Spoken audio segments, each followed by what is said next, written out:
పరంధాముడు తప్పించుకున్నాడమ్మా. నేను ఎదుర్కొని పోరాడాను. వారిని నేలకేసి పొందాలనుకున్నాను. ఆత్మలు వచ్చి బందీని మన తాపుల్లో కలిపేశారు. మీతో చెప్పి వారి రాజదర్బారు తీసుకుని రావాలనుకున్నాను.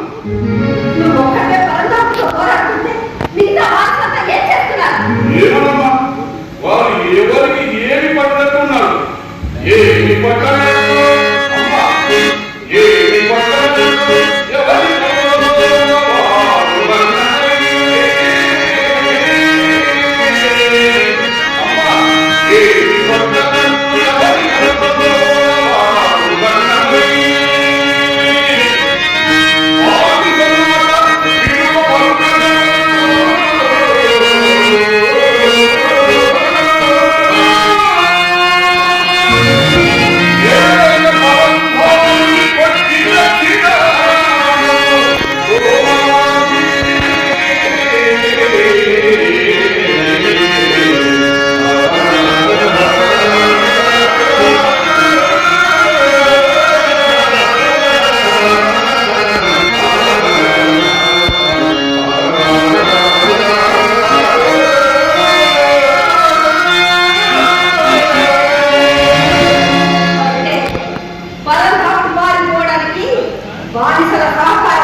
బ్రతుకు తెరువు లేక తమ బ్రతుకులను మీ దగ్గర కాపాడు పెట్టి కట్టు బానిసలుగా బ్రతుకుతున్న వారి దురదృష్టం.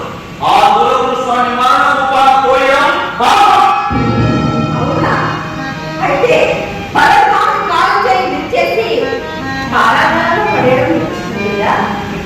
నాకే కాదు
వద్దు.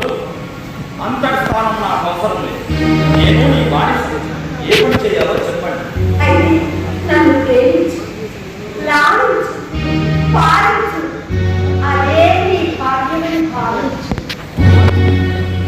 ప్రయత్నించాను. బానిసగా కొనుక్కొని ప్రేమికునిగా మార్చుకొని నీ కౌగిలిలోకి ఆహ్వానించాలి. ఈ ఆహ్వానాన్ని అంగీకరించాలని ప్రయత్నించాను.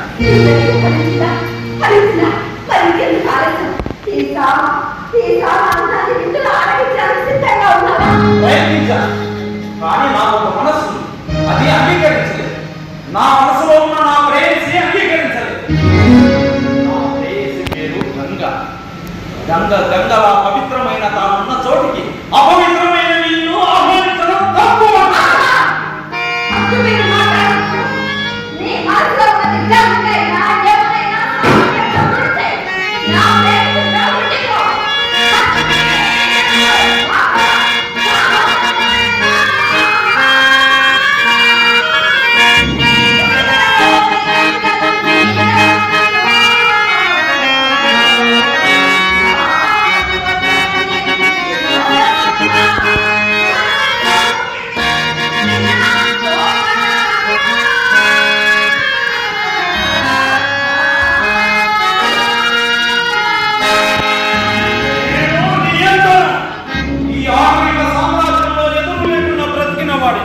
నన్ను గదదొంగగా స్వీకరించి నన్ను ఉరిశిక్ష వేస్తే ఆ శిక్షను సింహంలా నిలబడి స్వీకరించాను.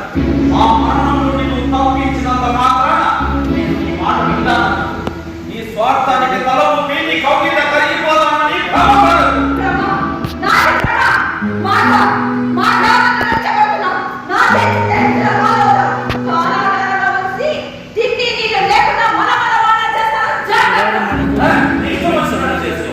నేను కోరుకున్న బానిస, నీ కోరికకు బానిసను కాదు. గుర్రాన్ని నీళ్లు తాగడానికి నది వద్దకు తీసుకుపోవచ్చునేమో కానీ బలవంతంగా నీళ్లు తాగించలేదు. ఇది కూడా అంతే. అమ్మా, మీరు చెప్పినట్లు ఆ పరంధాము హెచ్చరించి వదిలేసాము. ఇక శిక్ష ఈ మాధవ అనుభవిస్తాడు. ఇతని జలపాన వేసి ఇంటి నీళ్ళు లేకుండా మల మార్చదు. ఇంత దిగి పెట్టండి. నా కోరిక ఒట్టుకునే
ఇప్పుడు అనిపిస్తుంది చూడు.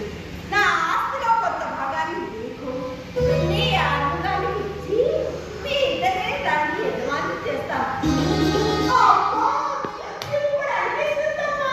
ఏమనిపిస్తుంది? ఆ ఆకాశంలోకి ఎగిరిపోవాలనిపిస్తుందమ్మా. తర్వాత ఎగిరిపోదాం కానీ ముందు పడక గది సిద్ధం చెయ్యి. మా అక్క వస్తున్నాడు. అందంగా ఉండాలి కదా.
ముహూర్తం ఉన్నది సామా.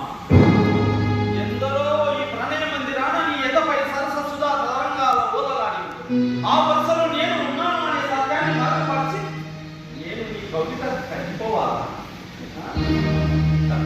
నేను కూడా ఒప్పుకోలేదు కదా మాట. అందుకే నీలో నీ సహజంగా ఉన్న మానవత్వం నా మనకు వాడను.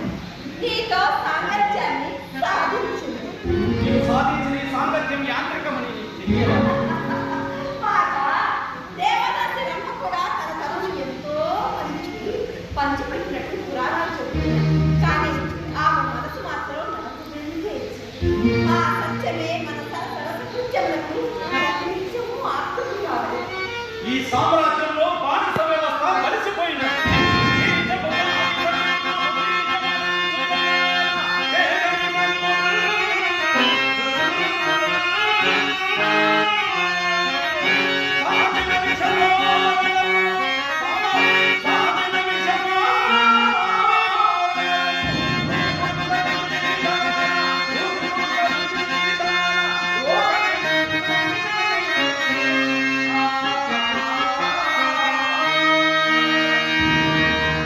అందుకే కదా నీ ఇష్ట ప్రకారమే బానిసందరికీ విముక్తినిచ్చారు. శాశ్వతంగా ఈ పాటికి ఎవరి గమ్యస్థానానికి వాళ్ళు చేరి ఉంటారు. చాలా సంతోషం. చాలా సంతోషం. నా బానిసలు నీ దగ్గర ఉన్న బానిసలకు విముక్తి లభించినది. చాలు, అది చాలు. నా కొడుకు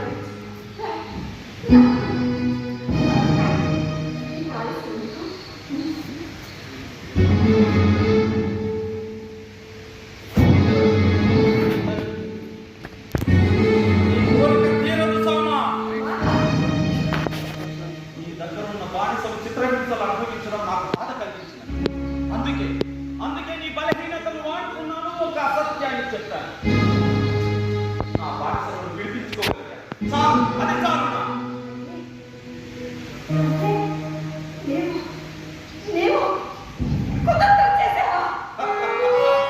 ఈ కుతంత్రం ఎంతో మందికి స్వతంత్రం ప్రసాదించి చాలు, అది చాలు.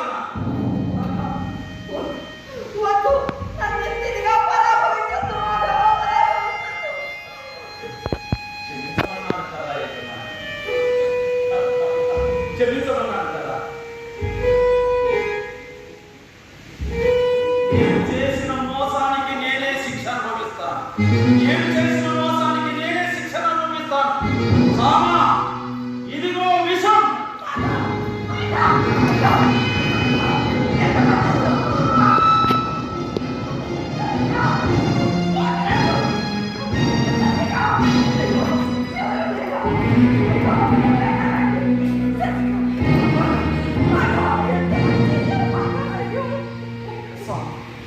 నన్ను క్షమించు.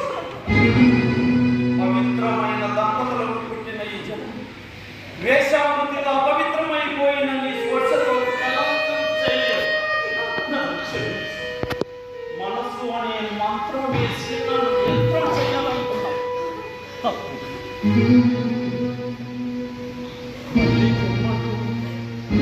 మళ్ళీ జన్మంటూ ఉంటే అది నా ప్రియురాలికి అని.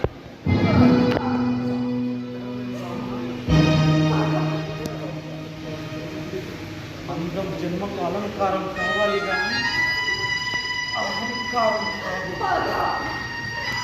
అందం ప్రేమకు ఐహికం కావాలి కానీ దాని ఆకర్షణతో ఐశ్వర్యం అనుభవించడం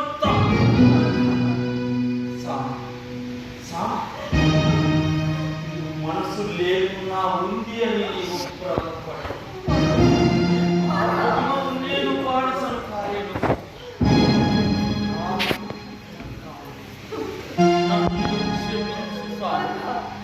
నన్ను క్షమించు. నన్ను క్షమించు.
రా తల్లి, నీ జీవితాన్ని ఈ సమాజానికి సందేశంగా వినిపించి మరెవరు నీ మార్గాన నడవకుండా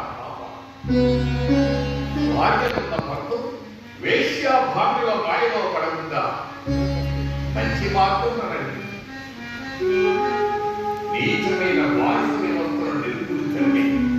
సమాజ శ్రేయస్సుని బుద్ధ భగవానుడు ప్రవచించారు. ఈ మార్గాల వల్ల ఎందరికో బానిసత్వం నుండి విముక్తి లభించారు. నీలోని పాపానికి ఈ పుణ్యము సమానమైంది.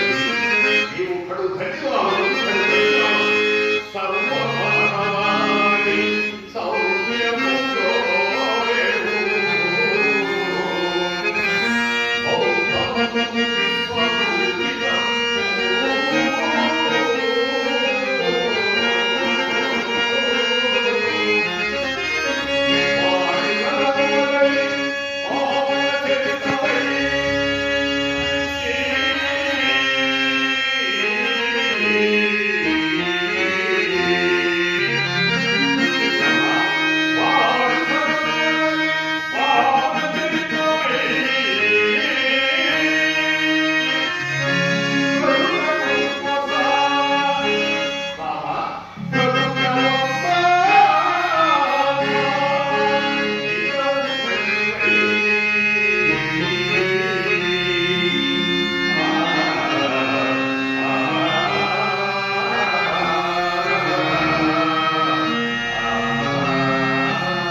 Thank you.